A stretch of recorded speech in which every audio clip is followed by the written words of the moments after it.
শুভেন্দু এলে ঠ্যাং ভাঙবো, তারা মুখে বলেছিল, গায়ে হাত দেয়নি। আমি চন্দ্রকোনা রোডে এসে প্রথম চ্যালেঞ্জ গ্রহণ করেছিলাম। মমতা ব্যানার্জি এই জায়গা চিনত না, তখন অবিভক্ত পশ্চিম মেদিনীপুর ছিল। আমি প্রথম লালগড়ে ভিডিও হলে মিটিং করেছিলাম, 9 আগস্ট 2010-এর প্রস্তুতি মিটিং। আজকে যিনি কলকাতা পুলিশের নগরপাল, মমতা ব্যানার্জির ফাইল চুরির সঙ্গী মনোজ বারবা তখন পশ্চিম মেদিনীপুরের এসপি। হাসদা সোরেন মাহাতো দেখলেই মাওবাদী বলে ঝুলিয়ে মারত, মিথ্যা মামলা দিত, অত্যাচার চরমে ছিল। আমরা লড়াই করে এই এলাকায় নেতাই গ্রামে গিয়ে লাশ কুড়ানো লোক। আমি শুভেন্দু অধিকারী। কোথায় ছিলেন আপনি পিসি? আপনার ভাইপো কোথায় ছিল? ছিল না।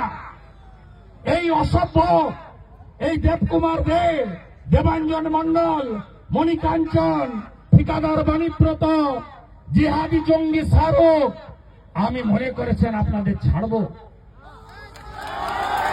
আরে আমি শুভেন্দু অধিকারী, লক্ষণ শেঠ 181 দিন, সুশান্ত ঘোষ 181 দিন জেলের ভিতরে রাখা লোক। আমার মেমোরিতে সব লেখা থাকে, বদল হবে, বদলাও হবে। সুদে আসলে তুলব, সুদে আসলে তুলব, ভরসা রাখুন। বুথগুলো শক্তিশালী করবেন তো? সনাতনীরা ঐক্যবদ্ধ হবেন তো?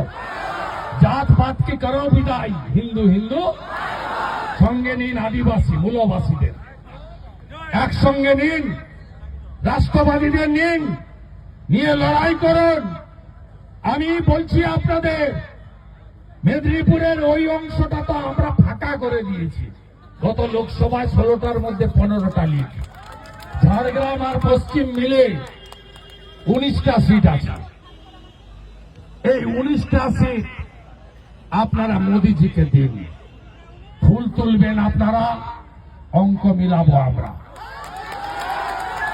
আমরা সবাই ইউনাইটেড, বিজেপির মধ্যে কোনো দ্বিধাদ্বন্দ্ব নেই।